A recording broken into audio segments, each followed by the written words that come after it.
What is going on, guys? A Jack95 Gamer here, and I'm back with episode 105, my West Ham United Next Gen Career Mode. And in this episode here, we've got a rather exciting lineup. We've got a PPL fixture and a London derby against Fulham, and then we move on down to Manchester, or up to Manchester actually technically, for the Capital One Cup semi-final leg against Manchester City. So it's going to be a very intense episode, this one. Obviously with the transfer window still open too, that means deals are looking likely, and there could even be a few shock departures.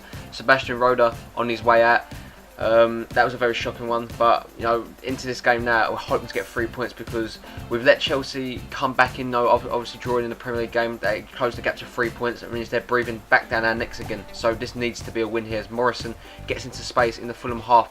Ball gets crossed into Connor Wickham, it goes over his head, it falls to Angel Correa. Correa plays it into the path of Timo Werner, who crosses it in, free head of Connor Wickham it looked like there, but unfortunately he missed the opportunity and Fulham did get the ball away. But that's not going to stop us as we go back on the attack here. Morrison gets played through from Connor Wickham. The shot looked like it would be going into the top corner, but an amazing save there from Stecklenburg in there.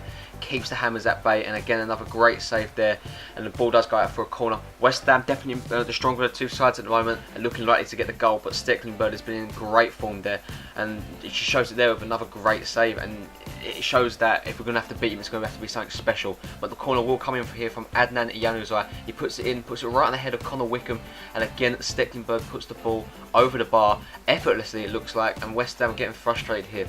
Morrison comes to the attack again. Fulham not playing well as a team, but like I said, their goalkeeper is keeping them in it at the moment. As Morrison crosses it in, again finds Connor Wickham, and again his header is saved.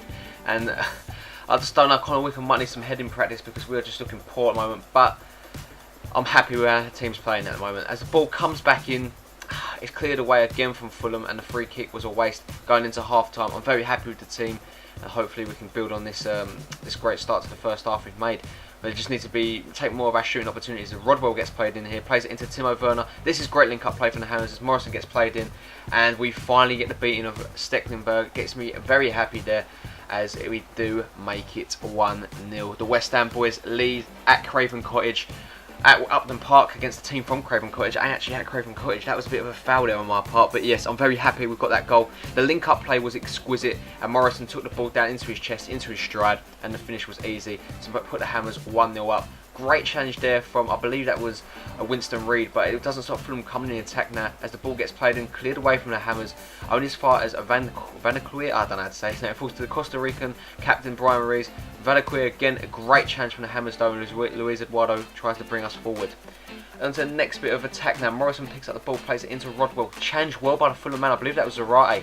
Ruiz loses the ball, it falls back to the Fulham man, back over the top looking for Ruiz. We can't get the ball away as Ruiz somehow gets the ball again into Ezekiel. Ezekiel back heel into Ruiz, but the attack couldn't be capped off with a great goal there, and Fulham still 1-0 down.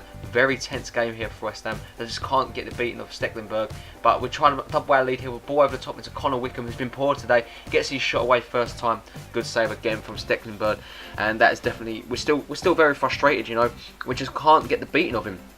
Like I said, the Dutch goalkeeper has been in great form, and I'm hopeful that the Netherlands first team coach is still looking at Stecklenburg as a player that can play in goal for him, because he is keeping out everything here. This is a man and match display from Stecklenburg, definitely. Coming to the last minute of the game, it looks like West Ham are going to cap off a win here, but you know, you never know what can happen here. But we come in the attack here in the 90th minute. Werner gets challenged, and Fulham all of a sudden on the counter attack here. Rodallega over the top ball into Ezekiel. Ezekiel takes the ball down here. He puts the ball in, but it does hit wide, and that defending has just got me very happy. It looks like we're going to pick up a win in this game now, and there you go, the confirmation is there. I'm very pleased we've got that win. You know, it was hard graft, but we got it in the end. 1-0 to the Hammers, and the Ravel Morrison goal was the only difference between the two London clubs on this occasion, but 3 very important points for our title campaign. Stecklenburg picked up a 9.8 match rating, which made him the man of the match of the whole game, but the West Ham man of the match would be, drum roll please, it's going to come up any second there, Timo Werner, 9.7 rating, missing that by only 0.1, 83% passing, 100% shooting. You know, he made 2 interceptions. The man was in great form. You know, hopefully we'll see more of him. As FC Bayern coming for a transfer offer for our right midfielder Lucas now. 89 rated Lucas. I'm not looking to let him go. I'll say 100 million you can have him. 24 years old, 89 rated. This boy is gifted, and hopefully Lucas will stay at the club. I'm hopeful he will. I can offer 100 million because I know Bayern will not reach it. Suso then comes to the office, another right midfielder that actually does play left midfield for us, and he says that his role at the club feels under threat, and I made certain promises I'm not coming up to, and it all boils down to being threatened by Timo Werner. I think I'm going to give Suso the first team opportunities, but Timo Werner is definitely not going to get limited first team action without a doubt. And we're coming for another counter offer for Lucas. Again, Bayern come back with a poor offer. We're going to the game here against Manchester City at the Etihad with a 1-0 advantage against the Manchester side. Very important game. The semi-finals of the Capital One Cup. Obviously, this was actually the fixture last year in the Capital One Cup, and West Ham lost, I think, about 7-1 on aggregate, 6-1 on aggregate. It was embarrassing, but actually, I think it was about 8-1 on aggregate.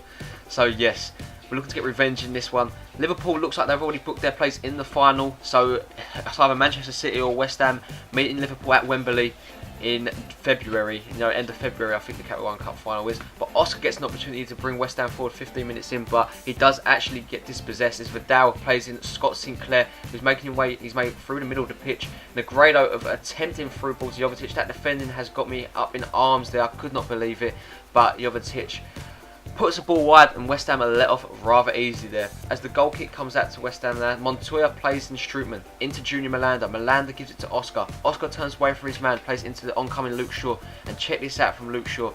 He's feeling adventurous, he's been in great form lately, and he just cuts through the middle of that Manchester City defence, takes his shot, and that is a great individual goal from a left back.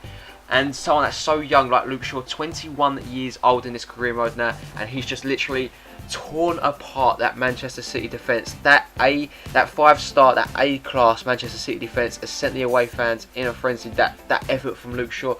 Vidal, you got like Silva, Richards chasing your need. They just can't keep up with you. West Ham United 1-0 up, 2-0 up on aggregate. City looking to get back into the game though, and an instant reply here with Jovetic. Jovetic dribbles in and out of Melanda's challenge there, over the top into his partner Negredo for the shot, off the post there, and Jovetic's follow-up is cleared off the line by Kevin Strootman. City comes so close there to getting the goal back. They come on the attack yet again here with Alvaro Negredo. He loses that to Fabian Schär, only for Scott Sinclair to pick up the loose ball. Jovetic gets his body ahead of Corker. The ball comes into the box, and it was getting challenged by Henry Lansbury, but our former centre midfielder was offside there. Here comes Wabara now in the 39th minute. City's desperately trying to get back into the game. We're getting dominated here as Negredo takes the ball down, takes his shot from range. Good save there from the Belgian goalkeeper Thibaut Courtois to keep the Spaniard at bay. And going into half-time, I'm rather content. It's been a bit of a disappointing, we've been on the back foot, which you would expect from City. We just need to look at hit them on the counter-attack. But here comes the corner in from Manchester City. It comes all the way in, finds, I believe, Thiago Silva, and Jovetic was at the back post looking to turn that in, but Courtois was in stunning form to keep that out. But here comes City again on the counter-attack as Lucas picks up a little injury there, but that's the least of our concerns here. As Sinclair brings them forward, plays into Negredo again. Here comes Alvaro Negredo, the Spanish striker. He crosses it all the way to the back post, but unfortunately goes out of play, and that's a foul attempt there from City. 67 minutes in, we need another goal here to feel more confident as we're searching for it. Balotelli into Lucas, who seems to shrug off that injury he did pick up. Balotelli back again, cuts inside of his former teammate here. Gets the shot away, but it is blocked out. It looks to be going away for a corner, but Nasasic keeps it out. And the game still remains at 1-0. West Ham still 2 up on aggregate, and the time is looking more in our favour now, and then City, as away goals don't apply. But from a Manchester City free kick, it does get cleared away, and Danny Ings has somehow got himself wriggled free from Vidal, and now he's through on goal here. He crosses it all the way into the middle of the box to find Emre Can, who's coming as a substitute. I think for one of his first appearances at the club, Emre Can has scored at the Etihad to book West Ham's place at Wembley. 3-0 up in aggregate. It's going to be a Liverpool-West Ham United final, and it's going to be very exciting times here. Make sure you are tuning in for that February fixture, because it's only going to be around the corner. West Ham are in dreamland at the moment. Very well played as the ball comes in here. Jovetic, City trying to get a consolation goal, falls to Vidal with the easiest of chances, but he puts it wide of the mark there, and that is how the game would finish. All but confirmed now. West Ham, or it is confirmed now, West Ham are going to Wembley. 3-0 in aggregate, and a fantastic performance from the boys from East London. I'm very happy there as Luke Shaw picks up a man of the match rating of 8.3.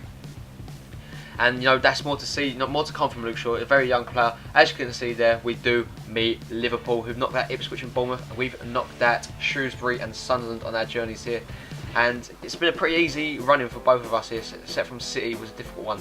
Leo Chambers then comes into the office saying we spoke about his wage earlier, and I'm completely right, I completely forgot about it. I offered him a 1-year deal, and he wants 15k a week, which I just can't do at the moment, so I have to go back at.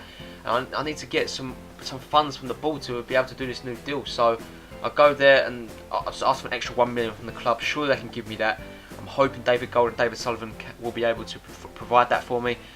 And I think it does get accepted there because we do offer Leo Chambers the new deal.